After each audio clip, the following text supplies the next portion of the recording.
Welcome to a session of shock therapy for all lovers of the good old movies, where goodness often ended the moment a different skin color began.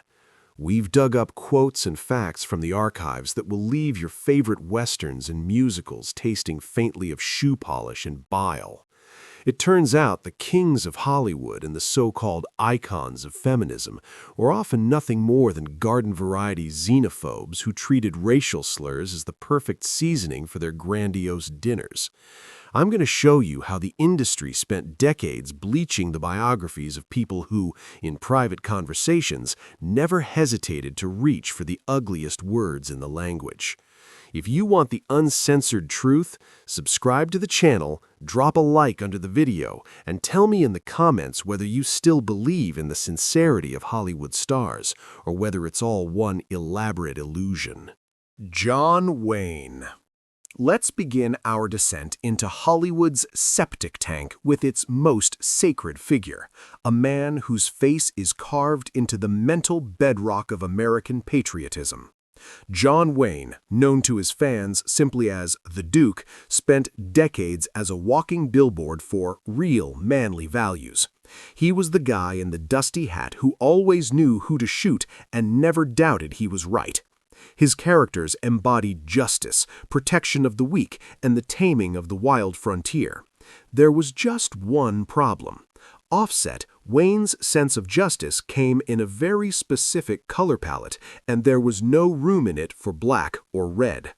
While the Duke galloped across the prairie defending civilization, he carried within him such a dense concentration of prejudice that even by the standards of his not-so-tolerant era, it felt extreme.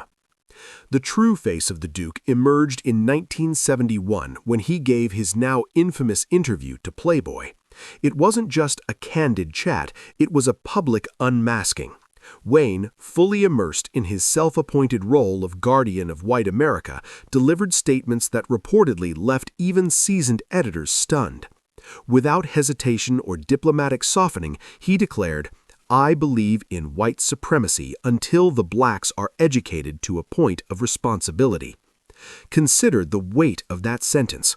A man who built a career playing noble heroes sincerely believed that millions of his fellow citizens were lesser beings who needed permission from a white authority before they could be treated as equals. For Wayne, racism wasn't a youthful misstep, it was a cornerstone of his worldview. He didn't see African Americans as peers, he saw them as a threat to a world in which a white man with a Colt on his hip stood securely at the top of the food chain. And if you think his hostility stopped there, you underestimate the cowboy. When the subject turned to Native Americans, the very people whose lands he so heroically rode across in his westerns, Wayne didn't falter. He suggested that taking the country from them had been a matter of survival. In his version of history, Native peoples were selfish for trying to keep the land for themselves instead of handing it over to progressive white settlers. It was cynicism at its purest. Accuse the victim of greed while your hand is still in their pocket. On screen, he defended justice, but only for those who passed his personal test of acceptable complexion. Everyone else was a nuisance in the march of manifest destiny. Wayne wasn't merely an actor with troubling opinions, he was a megaphone for an ideology. His resistance to social change was so instinctive that he never bothered to wrap it in polite language. He despised the civil rights movement, viewing it as a scheme driven by communists and malcontents. To him, anyone demanding equality was automatically an enemy of his idealized America of the 1880s. The irony is hard to ignore. Wayne, who thundered about the American spirit, famously avoided serving in World War II, while other actors, such as James Stewart, put their lives on the line. That didn't stop him from later portraying towering patriots and lecturing the nation on how to love its country and whom to distrust within it. His on-screen image as an honest man became the perfect shield for views that were rigid, suffocating, and proudly reactionary. Behind the scenes, Wayne was known for his difficult temperament and his intolerance of anything he deemed different.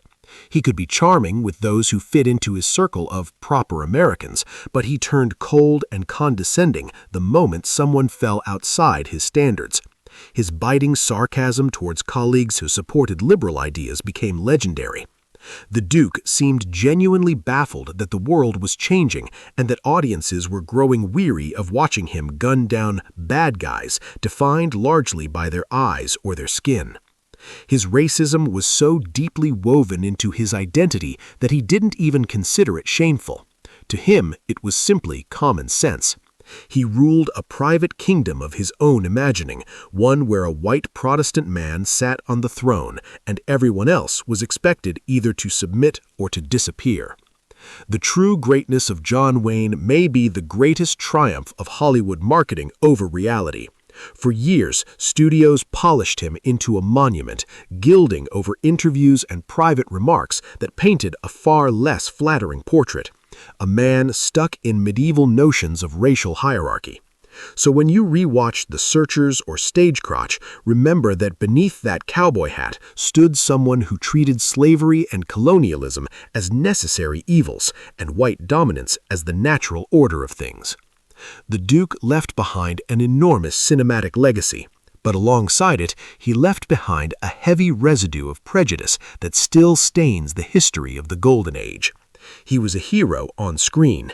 In life, he never managed to defeat his most persistent enemy, his own narrowness and his deep mistrust of those who did not look like him. Al Jolson.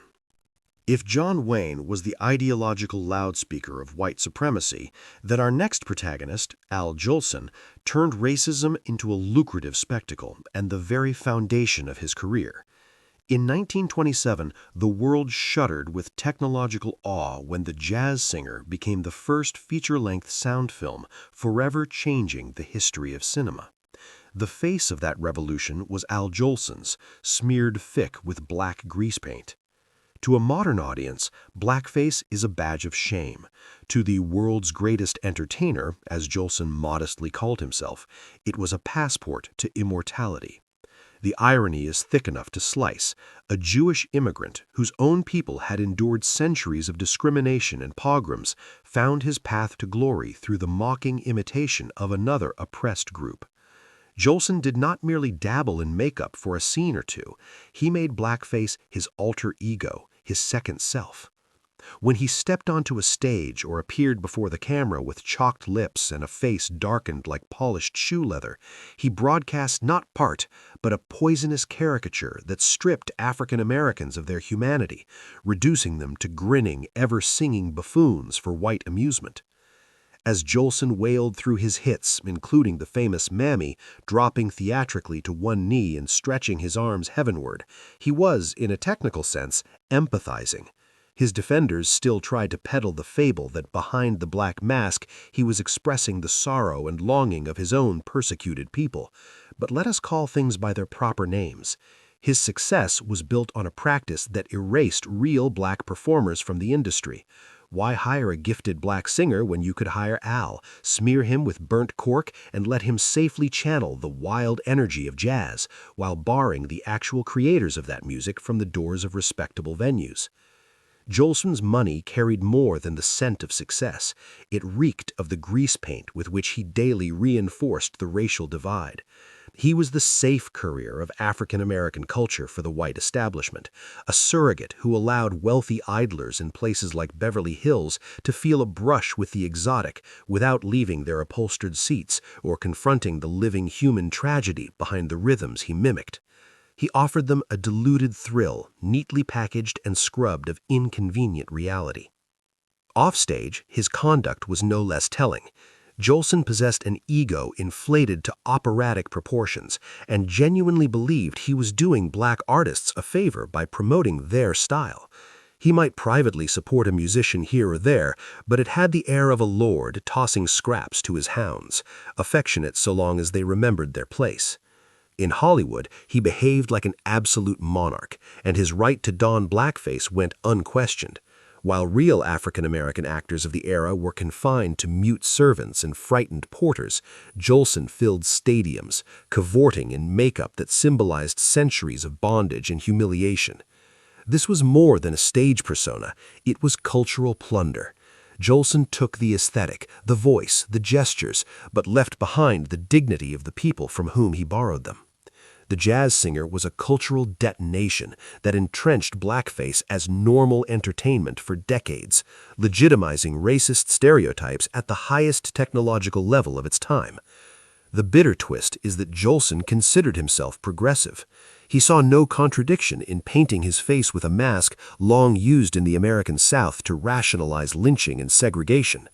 To him, it was business, a reliable method of wringing applause from a crowd. His stardom insulated him from ethical scrutiny. Behind the curtains, he reveled in the power the mask conferred. He understood that audiences did not truly want to see him. They wanted the compliant, eternally cheerful fiction of blackness he sold them. And sell it he did, wholesale and retail, becoming one of the highest-paid entertainers of his era on the backs of those whose identities he had converted into a profitable brand. His legacy is not merely the advent of sound and film, but also a sprawling landfill of racist cliches that Hollywood has been excavating ever since. Al Jolson proved that greatness does not require decency. It requires timing, a can of grease paint, and the ability to sing loudly about devotion to Mammy while the real Mammies of that era were barred from entering a theater through the front door. In closing the chapter on this supposed genius of disguise, one must concede that Jolson was a master of self-promotion who transformed a profound insult to an entire race into national treasure. The grim joke of his life was that he fancied himself a liberator of jazz, when in truth he was its jailer, chaining the music to the shackles of blackface. He left the stage to applause, never grasping that his triumph was the triumph of ignorance and cruelty wrapped in the glitter of musical theater. Al Jolson entered history as the man who brought sound to cinema, but with that sound came the deafening echo of racism that reverberated for years through the halls of the Dream Factory. Mickey Rooney. If you thought the racism of Hollywood's golden age was confined to stories about the American South, prepare to meet Mickey Rooney, the eternal teenager and America's darling, who managed to carve his name into the Hall of Shame with nothing more than a set of prosthetic teeth and a roll of tape. Mickey was MGM's golden boy, Judy Garland's frequent co-star, the embodiment of the wholesome kid next door who would always show up when you needed him. But in 1961, note, this was not the dark age of silent film. John F. Kennedy was already settling into the White House. Rooney decided it would be a splendid idea to play Mr. Yunioshi in Breakfast at Tiffany's. What followed is now studied in film schools as a textbook example of yellowface and some of the crudest racial caricature ever projected onto a major screen. Rooney turned a Japanese character into a shrill, nearsighted grotesque, a creation so far removed from reality that it exposed how little dignity the role had been afforded. For the part, Rooney underwent a transformation that felt less like acting and more like preparation for a xenophobe's Halloween party. He was fitted with oversized prosthetic teeth that distorted his speech, his eyes altered to exaggerate an Asian shape, and he delivered his lines in a caricatured accent built on hissing consonants and mangled syllables. His Yunioshi was not a person but a cartoon, an echo of wartime propaganda awkwardly transplanted into a glossy 1960s romantic comedy. While Audrey Hepburn floated through scenes in sleek black dresses embodying New York sophistication, Rooney bounced in the background as a perpetually agitated neighbor, reduced to a bundle of noisy mannerisms designed to provoke easy laughter. The bitter irony is that director Blake Edwards and Rooney himself reportedly considered it uproarious. It seemed not to occur to them that real Japanese people might see the portrayal as a slap in the face. Rooney leaned into every scene, turning them into performances that blurred the line between comedy and mockery, all under the protective label of harmless fun. The most astonishing chapter unfolded decades later. When the world finally began asking Mickey what exactly was that, Rooney responded with wounded innocence. Until his death in 2014, he maintained that he had never intended offense. In interviews during the 2000s, he insisted, "In 40 years, I never heard a single complaint." It was a masterclass in selective hearing. Rooney brushed aside decades of criticism from Asian American communities, open letters from commentators, and the fact that Mr. Yunioshi had become shorthand for Hollywood racism. In his accounting, if audiences laughed, the joke worked. His vision, it turned out, was as narrow as his understanding of the harm involved, focused only on the applause that flattered his reputation as a comic legend. He never conceded that Mr. Yunioshi was less a piece of art than a relic of prejudice wrapped in the shiny packaging of mainstream entertainment. Behind the scenes, Rooney carried himself with the confidence of someone long accustomed to indulgence. His stardom, built on the Andy Hardy films, granted him a kind of insulation from doubt. During the filming of Breakfast at Tiffany's, he reportedly embraced the elaborate makeup as proof of his versatility, never pausing to question whether transformation had tipped into distortion. The distinction between portraying a character and ridiculing a culture seemed invisible to him. In this mindset, entire peoples could be reduced to props, colorful backdrops for his performance. The affable boy next door projected behind closed doors an easy assumption of cultural superiority. We are the stars, we define the joke, and the rest of the world will either laugh along or remain unheard. When critics raised concerns about sensitivity, he dismissed them as spoil spurts and moral scolds, unwilling to accept that a comic turn could inflict genuine damage on how millions were perceived. The real Mickey Rooney was not merely the grinning, energetic figure from vintage musicals, but a man who defended his portrayal as an exercise of artistic freedom. He became a living reminder of an era when Hollywood could trample over entire cultures as long as the box office receipts justified it. Rooney left behind hundreds of films, yet the shadow of Mr. Yunioshi lingers stubbornly over his legacy. It stands as a reminder that behind the cherubic face of a national favorite there can reside a stubborn, unexamined ignorance. He died believing the world had simply grown too sensitive to laugh at what he once offered as comedy. Mickey Rooney proved that a person can be a screen legend and still remain small in vision, clinging to old prejudices long after the spotlight has dimmed. Clark Gable, our dazzling Rhett Butler, the king of Hollywood, whose steel-gray gaze and ironic half-smile set women's hearts beating in unison across the globe. His screen persona was the gold standard of gallantry, masculine candor, and that brand of Southern chivalry that supposedly would not abide injustice. We cherish the legend of how, during the filming of Gone with the Wind, Gable displayed extraordinary decency by demanding that segregated restrooms be removed from the set. "No colored-only signs on my set," so the story goes, thundering in defense of his co-star Hattie McDaniel. And the world believed it. Believed that beneath the immaculate tuxedo beat the heart of a progressive liberal, ready to defy the system in the name of fairness. But if we peer into the dusty corners of MGM dressing rooms and listen to what witnesses murmured at private parties in Beverly Hills, the shining halo of the king dims at once, revealing a far less flattering underside. It turns out that Gable's nobility was an export commodity. In private, he was not merely careless with his language, he folded racial slurs into his everyday vocabulary. True greatness, it seems, is the ability to humiliate others so deftly that admirers continue to call you a gentleman. While official press releases praised his camaraderie with McDaniel, behind closed doors, the king reportedly used the ugliest racial epithet about the very woman he was said to be protecting.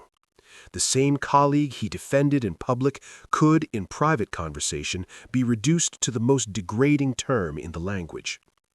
Gable was a virtuoso of psychological passing, a champion of the oppressed under the spotlight, and among his own circle, a connoisseur of racist jokes and mocking impressions of black extras. His sarcasm sharpened whenever the conversation turned to the talents of black actors. He seemed to view their presence on screen as decorative, necessary background against which his own brilliance could blaze, while beyond the frame they were owed little more than indifference. His supposed stand against segregation on set now strikes some historians less as an act of conscience than as a desire to avoid inconvenience, or perhaps as a shrewd public relations move designed to polish his image with northern audiences. Gable inhabited a world where racism was not merely common but woven into the fabric of elite white society. He believed in hierarchy, and at its summit stood himself, white, handsome, wealthy. Everyone else was expected to know their place. His attitude towards Hattie McDaniel bore the unmistakable stamp of paternalism. I'll protect you, so long as you play by my rules and remember who's in charge. But when Hattie McDaniel won her Academy Award, some contemporaries recalled that Gable struggled to conceal his irritation. How could the film's maid receive recognition on par with the king? It clashed with his internal order of things. His gentlemanly manners were a costume, donned alongside his mustache and slicked-back hair. Remove them, and what remained was a man very much of his era, someone who regarded racial prejudice as a harmless garnish to be enjoyed with a cocktail at a party. The intrigue of Gable lay in his mastery of image. He knew the public wanted a hero, and he delivered one flawlessly. Yet behind the doors of his Encino estate, the king's humor turned genuinely dark. He delighted in lampooning the accents and manners of black servants, transforming their lives into punchlines. For Gable, equality did not exist, only rank did. If you were not part of Hollywood's upper crust, your background was fair game for his cutting tongue. He was a captive of his own legend, and the burden of sustaining the noble ret seemed to erupt in bitterness whenever the cameras stopped rolling. What is perhaps saddest is that many in his circle considered such behavior entirely normal. In the Hollywood of the 1930s and 1940s, racism was as routine and accessory as a luxury car or a swimming pool. Gable was simply the most gifted performer in this theater of hypocrisy.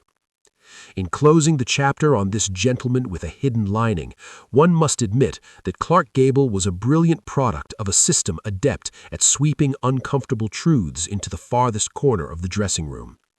He proved that one can be adored by millions while harboring views that are narrow and deeply shadowed. His legacy is not only the immortal line about not giving a damn, but also a bitter reminder of how easily guilt can conceal ordinary human malice. Clark Gable departed this world crowned in glory, yet the shadow of his private words lingers like a stain upon his flawless evening coat. He was a king, yes, but in his kingdom, access to the throne was measured by skin color, and mercy was little more than a well-executed take for the newsreels. Katharine Hepburn. Katharine Hepburn was never merely an actress. She was a monument to independence, a woman in tailored trousers who put overconfident directors in their place and dismissed Hollywood's beauty standards with a raised eyebrow. 4 Academy Awards, a razor-sharp wit, an athletic silhouette, and a reputation as the leading liberal industry helped craft her image as an untouchable feminist icon. By all appearances, she should have stood at the front lines of every battle for equality. Yet Hepburn's story is a reminder of how swiftly progressive ideals can evaporate when national pride is wounded. As it turned out, her celebrated open-mindedness ended precisely where Japan began. After the attack on Pearl Harbor, Hepburn, swept up in a wave of fierce patriotism, adopted a hardline stance. While others struggled to separate governments from people, she reportedly declared that she would not work with anyone of Japanese descent. It was not framed as a fleeting outburst, but as a position she stood by. In her view, there was little distinction between soldiers overseas and American citizens of Japanese ancestry who had never set foot outside California. The nuance vanished, replaced by a broad, punitive suspicion. Her patriotism hardened into something uncompromising. Hepburn declined certain professional opportunities if she learned that individuals of Japanese background were involved in a production. In that climate, as thousands of Japanese Americans were forced into internment camps, losing property, stability, and dignity, voices like hers contributed to an atmosphere of exclusion.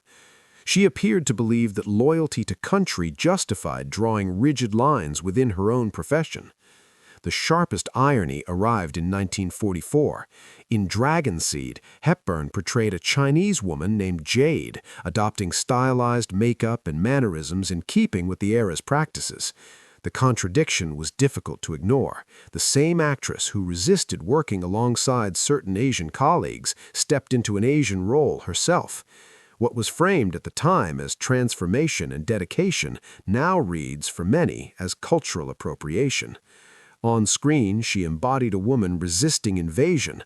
Off-screen, she had shown little sympathy for those at home facing discrimination because of their heritage. This dissonance became the most uncomfortable footnote to her legend.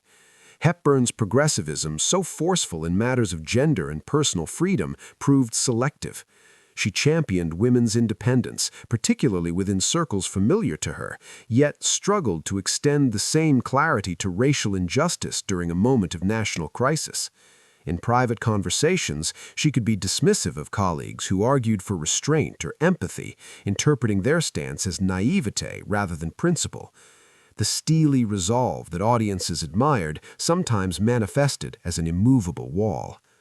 After the war, when passions cooled and the injustice of internment became more widely acknowledged, Hepburn rarely lingered on her earlier remarks. She preferred the persona of the forthright woman who answered to no one. But candor is not the same as reflection, and bluntness can serve as a shield. Behind the cultivated image of the intellectual outsider stood someone shaped by the assumptions of her time and class, beliefs in cultural hierarchy that she may never have fully interrogated. She spoke eloquently about freedom of spirit, yet that spirit often carried the imprint of a narrow Western frame of reference. Other cultures could be admired at a distance, even portrayed on screen, but not always embraced as equals within her professional circle. To close this chapter on the so-called icon of independence is to acknowledge a complicated legacy. Katharine Hepburn remains one of the most decorated performers in film history, her artistry undeniable, yet her story also illustrates how prejudice can coexist with brilliance, especially when it is wrapped in the language of patriotism and moral certainty. Her legacy endures in two registers: luminous performances that shaped cinema and a record of attitudes that sit uneasily beside them. Hepburn left this world as Hollywood royalty, but the memory of her wartime stance lingers as a reminder that even the strongest, most self-assured figures can harbor convictions that fail the test of equality. Bing Crosby. If Christmas had a face, it would have been Bing Crosby's. His velvety baritone, drifting from radios across America, sustained for decades the illusion of the perfect home. Turkey in the oven, logs crackling merrily in the fireplace. Bing became a secular saint. His portrayals of kindly priests and devoted fathers convinced a nation that malice was simply not in his nature. Yet behind the closed doors of his estate in Holmby Hills, that white Christmas took on a far more troubling hue. The unvuncular Crosby, it seems, could turn the dinner table into a stage for coarse stereotypes. In later years, his son Gary's memoir shattered the pastoral image, describing evenings when the saintly Bing entertained the family by mimicking African American and Latino accents, seasoning his impressions with barbed jokes about Jews. For Crosby, prejudice was not a political stance, but a pastime, as habitual as his morning round of golf. The kindly shepherd he played on screen was less a reflection of character than a carefully tailored disguise, one that allowed a man who prized the exclusivity of his white Anglo-Saxon circle to present himself as a model of virtue. His screen work, too, was not untouched by the racial attitudes of its era. In the 1942 film Holiday Inn, Crosby performed a musical number in blackface without hesitation, treating the soot-darkened makeup as harmless holiday theatrics. To him, African-American culture could be reduced to a set of gestures and sounds fit for light entertainment. When critics later questioned such portrayals, he met the discomfort with an air of breezy dismissal, confident that his standing as a national treasure placed him above reproach. Within studio corridors, he carried himself with the assurance of someone who understood the market value of his wholesome image. That aura of untouchability made it easy to laugh off concerns and to describe certain colleagues' talents as primitive beside his own polished artistry. Crosby's genial smile for the camera coexisted with an acceptance of an industry structure that left many gifted black performers on the margins unless they agreed to play supporting roles in someone else's spotlight. Perhaps most unsettling was the way he wrapped his authority in the language of morality and tradition. The roles he chose invited trust, and he knew it. Yet accounts of his private life described a household governed less by warmth than by discipline and control. Among friends at exclusive clubs, conversations often drifted toward preserving tradition, a euphemism that carried its own quiet exclusions. Bing did not need to issue manifestos. His influence lay in the steady reinforcement of a worldview in which his own position at the summit seemed natural and unquestioned. When Gary Crosby spoke publicly about his father's severity and attitudes, many fans recoiled, unwilling to reconcile the crooner of comfort with a more complicated, harsher figure. The industry, too, had little appetite for tarnishing so profitable a symbol of stability. The rough edges were softened, the shadows dusted with the glitter of holiday nostalgia. Crosby's relationship to social change was cautious at best. Movements demanding broader representation and equality unsettled the tidy hierarchy that had long benefited him. In his vision of the stage, he stood at center, and others harmonized in due measure. His comments about certain innovators in jazz, particularly those unwilling to defer to studio expectations, could carry a note of condescension, as though artistic daring required his approval to be legitimate. The real Bing Crosby was not only the gentle crooner spinning on vinyl, but also a shrewd custodian of his own dominance, skeptical of notions that threatened the order he found comfortable. He proved that one could sing rapturously of peace and goodwill, while remaining ambivalent about extending that goodwill beyond familiar boundaries. His legacy, then, is a grand facade, beloved melodies echoing through shopping malls each December, behind which lies a more ambiguous portrait. Bing Crosby endures for many as a cultural icon of warmth and reassurance. Yet the knowledge of those private dinner table performances and that unexamined embrace of blackface lends his carols a faint, bittersweet aftertaste. He mastered the art of illusion, persuading the world of his benevolence while guarding his authority in the quiet of his estate.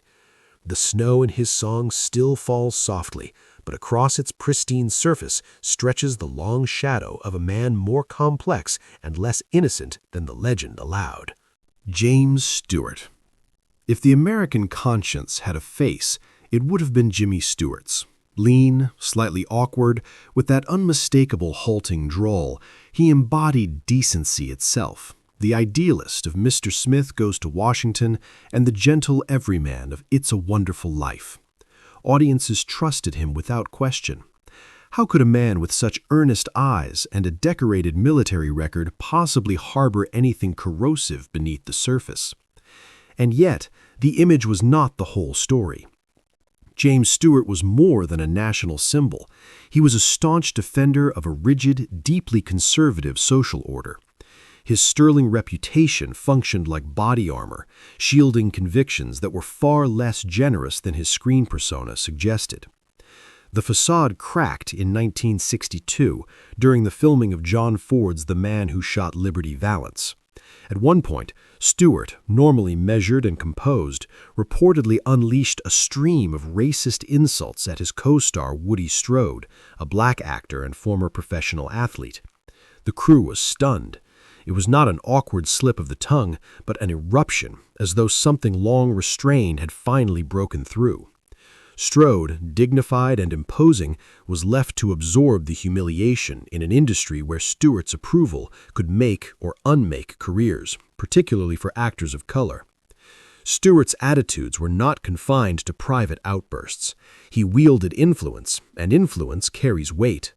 A friend of J. Edgar Hoover, the powerful head of the FBI, Stewart shared a hardline vision of patriotism that blurred easily into suspicion.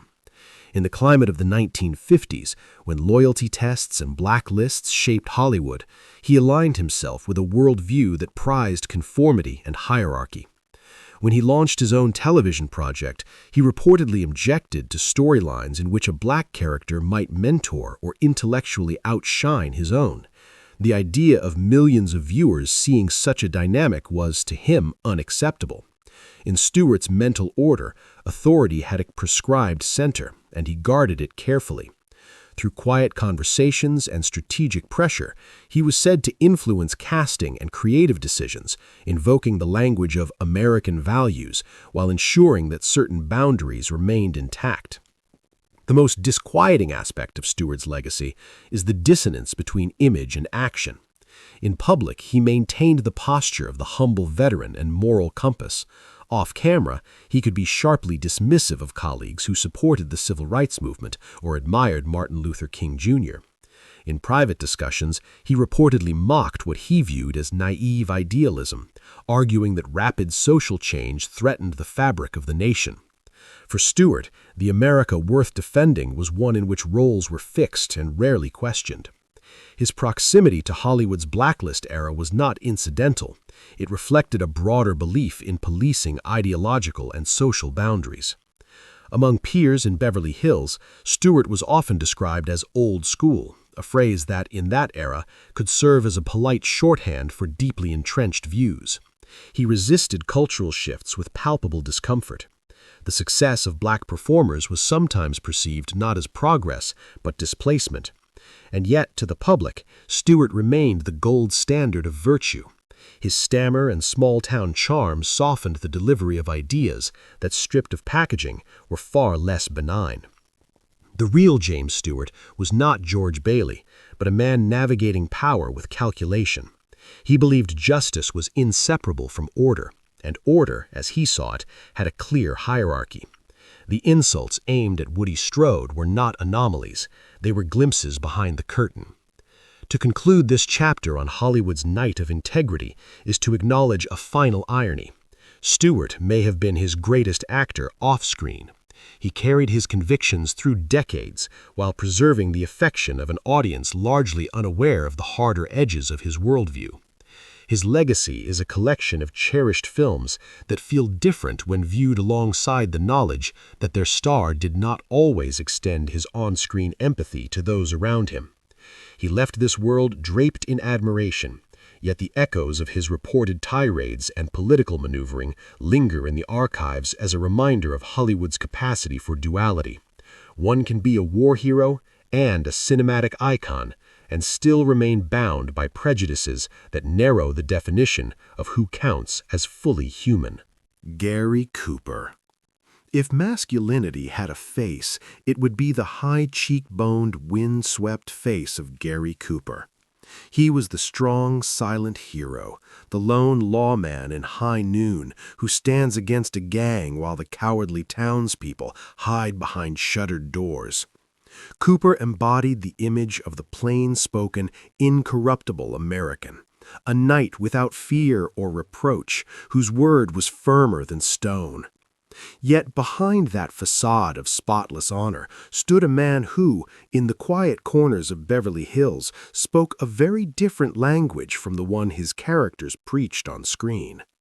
In private clubs reserved for the chosen few, Cooper reportedly indulged in talk of conspiracies and racial threats undermining the nation he claimed to revere. He suggested that Hollywood was manipulated by Jews and that their influence needed to be curbed to preserve what he called a true American identity. His anti-Semitism was not a passing irritation, but a settled conviction. In his worldview, real Americans were Anglo-Saxon Protestants. Others were suspect, interlopers chipping away at the country from within. Nor did Cooper confine himself to whispers. When the House Un-American Activities Committee began its campaign against alleged subversion, this cinematic champion of justice agreed to testify. He did more than sit politely before microphones. He lent credibility to a process that fed the infamous blacklists, derailing countless careers. Among those caught in the undertow were colleagues, writers, directors, artists, whose supposed offenses ranged from political dissent to little more than association. The irony is difficult to ignore. On screen, he defended towns from villains, while in life he stood by as decent people were pushed into professional exile and social isolation. For Cooper, patriotism offered a convenient banner beneath which to advance his prejudices. The fight against communism blurred seamlessly with suspicion toward outsiders he believed had overtaken his Hollywood. In private conversation, he lamented that the industry had grown too Eastern, a phrase heavy with implication, and spoke of returning it to real Americans. It was chauvinism dressed up as concern for national character.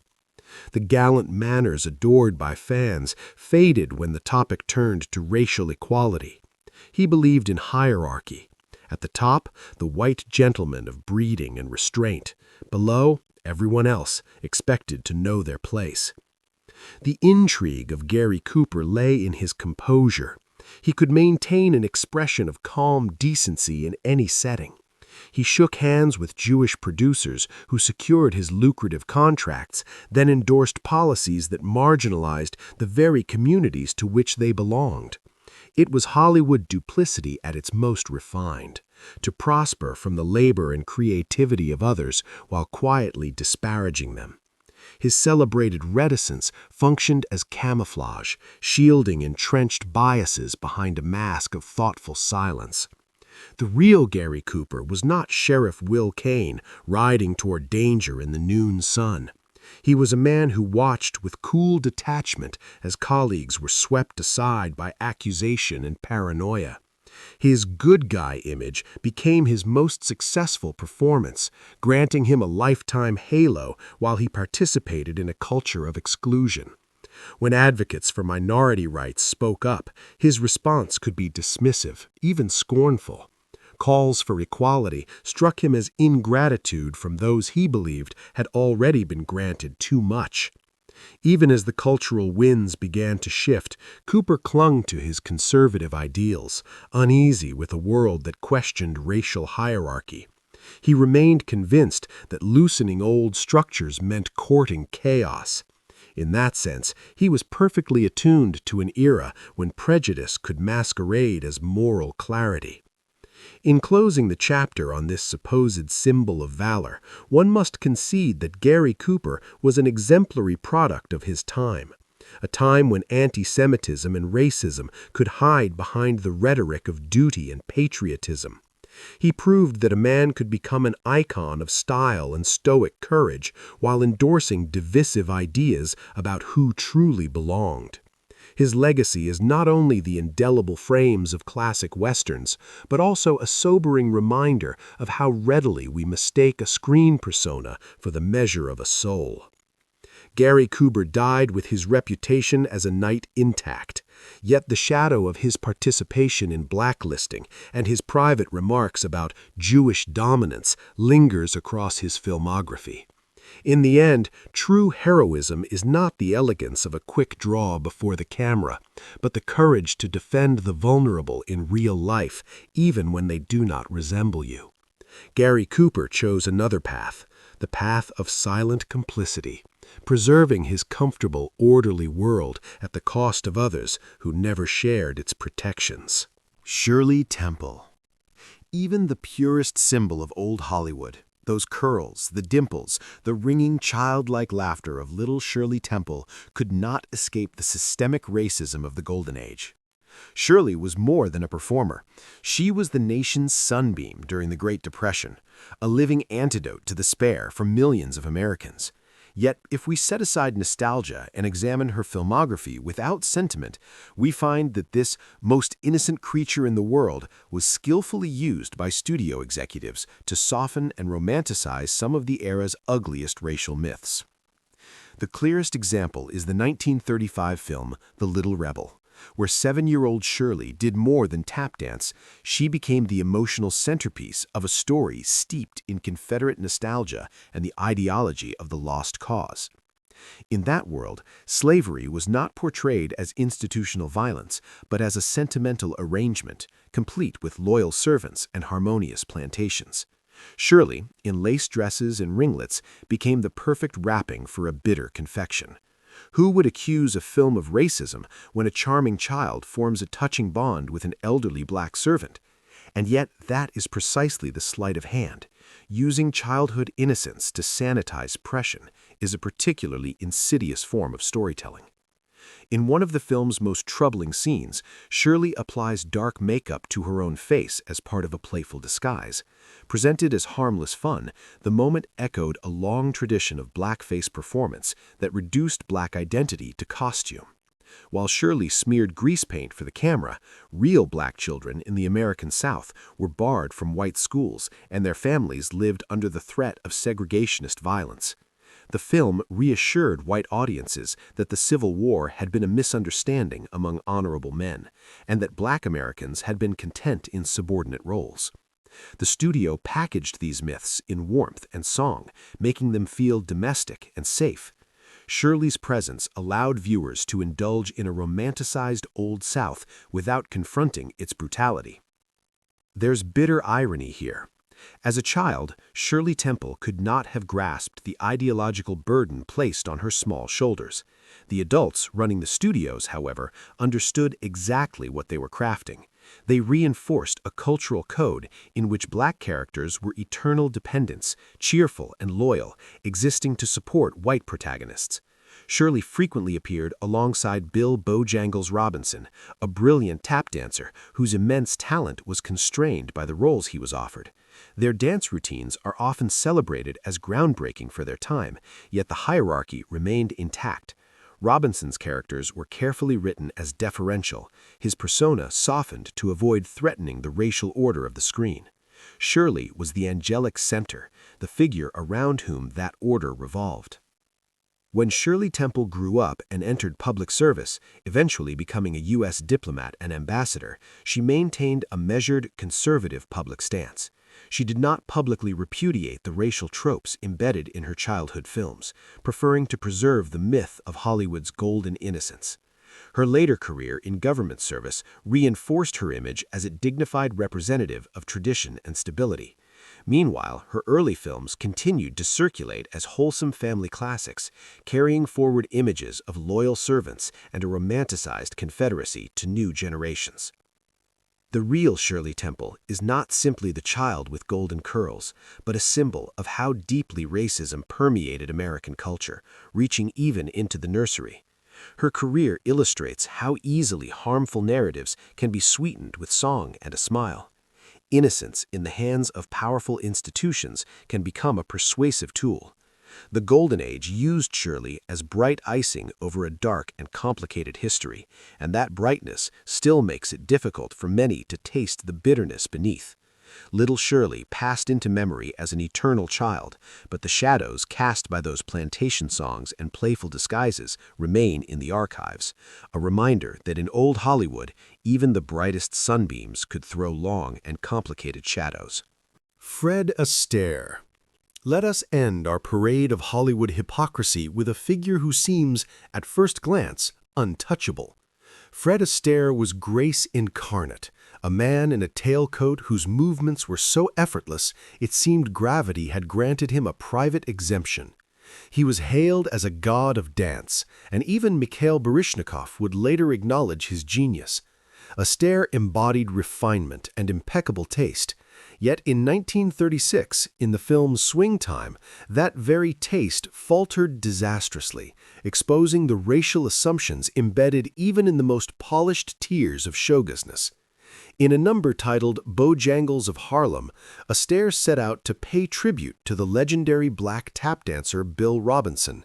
But instead of inviting Robinson into the frame or honoring his style in his own unaltered form, Astaire donned a curly wig, painted his lips white, and darkened his face with heavy makeup. The result was a jarring combination: flawless, mathematically precise tap technique fused with the degrading spectacle of blackface. For all his aristocratic poise, Astaire could think of no better way to express admiration than by reviving a theatrical device long used to belittle the very community whose artistry he claimed to celebrate. For decades, defenders insisted it was a tribute. Fred genuinely admired Robinson. But admiration that relies on erasure is a peculiar kind of respect. Blackface, even when framed as homage, underscored a hierarchy. The subtext was unmistakable. I can dance in your style, borrow your rhythms, inhabit your aesthetic, yet I remain the great white Astaire, free to remove the mask when the cameras stop. Meanwhile, Robinson and countless other black performers continued to navigate segregated entrances and accommodations. Astaire absorbed the fruits of their culture, wrapped them in glossy Hollywood production, and presented the result as a personal triumph, perceiving no contradiction. Even the sharpest tuxedo could not conceal how normalized such practices were in the so-called upper echelons of the industry. For Astaire, it was another successful routine, a stylistic experiment, detached from the social realities that circumscribed the lives of those whose innovations he echoed beneath a layer of stage makeup. Off-camera, Astaire cultivated the image of a cool professional, devoted entirely to craft. He demanded endless retakes to perfect a step, yet he did not demand equity for black colleagues whose contributions shaped the very genres he mastered. He was too discreet to deliver the kind of bombastic declarations associated with some of his contemporaries, but he was sufficiently at ease within the system to accept its exclusions. His tribute to Robinson functioned as a form of cultural colonization. Extract what is brilliant, recast it in a form palatable to white audiences, and receive applause for the refinement. Such was the paradox of Hollywood's golden age. White stars could perform stylized versions of blackness, garner accolades, even awards, while black artists remained in the margins, their names often absent from marquee lights. Astaire reportedly regarded Bojangles of Harlem as one of his finest achievements, never quite grasping why later generations would recoil. His approach to race reflected a certain patrician detachment. He inhabited a world of crystal chandeliers and polished shoes, where social upheaval and civil rights struggles felt distant, almost impolite. Astaire preferred to not see the inequities beneath the stage as long as his own footwork remained immaculate. He could dance to jazz and swing for decades, build a fortune on their rhythms, and never publicly challenge the segregation that shaped the venues in which he performed. Art, for him, existed apart from moral entanglements. That separation made it possible to wear a racial mask and still believe oneself devoted solely to beauty. The true image of Fred Astaire is not only the man gliding across the floor, but also the makeup kit waiting in the dressing room, an emblem of how easily aesthetic brilliance can coexist with cultural blindness. In closing this chapter on the paragon of elegance, one must acknowledge that Fred Astaire stands as a final testament to Hollywood's contradictions. Extraordinary talent is no safeguard against the prejudices of its time. The Golden Age left us luminous films, yet when we watch Astaire tapping in blackface, we remember that its radiance was selective. These icons were not gods, but products of their era, shaped by their fears, assumptions, and fierce attachment to privilege. Astaire departed in a blaze of acclaim, but Bojangles of Harlem remains a monument to how readily beauty can be enlisted in the service of diminishment. The age was golden for those permitted to wear the paint without consequence. For others, it was a season of shadow, where even the brightest stars rarely paused their dance long enough to confront the pain just beyond the spotlight. Drawing a final line beneath this parade of shattered illusions, we are forced to admit that Hollywood's golden age was not only an era of glamour and grand style, but also a time of profound moral failure. Behind the polished facades of Nights Without Fear, Wholesome Boys Next Door, and Angelic Faces lay an arsenal of prejudice, xenophobia, and open hostility. The 10 icons we've examined, figures once placed on pedestals, were often not merely bystanders but active participants in a system that traded human dignity for box office receipts. For some, racism functioned as a political creed, a way to defend what they imagined as a threatened social order. For others, it was treated as a theatrical prop, something to slip on with dark makeup or exaggerated prosthetics for the sake of a cheap laugh. The tragedy of the era is that performers of immense talent saw no contradiction in captivating millions on screen while diminishing colleagues off it for having the wrong skin color or heritage. This investigation reveals an industry built on illusion, where the gleam of Oscar gold could easily obscure attitudes that today would not survive even the gentlest scrutiny. We have not simply dusted off old biographies, we have exposed a machinery that packaged other people's pain and history into marketable fantasy. The story of Hollywood's most racially insensitive stars reminds us that brilliance in front of a camera has never guaranteed decency away from it. Those we once regarded as untouchable legends often turn out to have been deeply flawed, sometimes frightened figures clinging to privilege with sarcasm and certainty. Now that the masks have slipped, we can revisit classic films with clearer eyes. We can still appreciate the craft, the lighting, the performances, but we can also recognize the silence, exclusion, and humiliation that formed part of the price for that shimmering legacy. The truth about the past is rarely comfortable, yet it is necessary. It helps us understand how long and uneven the journey toward genuine equality has been, and how much of that struggle unfolded far from the spotlight, in the shadow of idols who failed to see it. With that, our tour through the back corridors of the Dream Factory comes to an end. Remember, the brightest stars often cast the darkest shadows.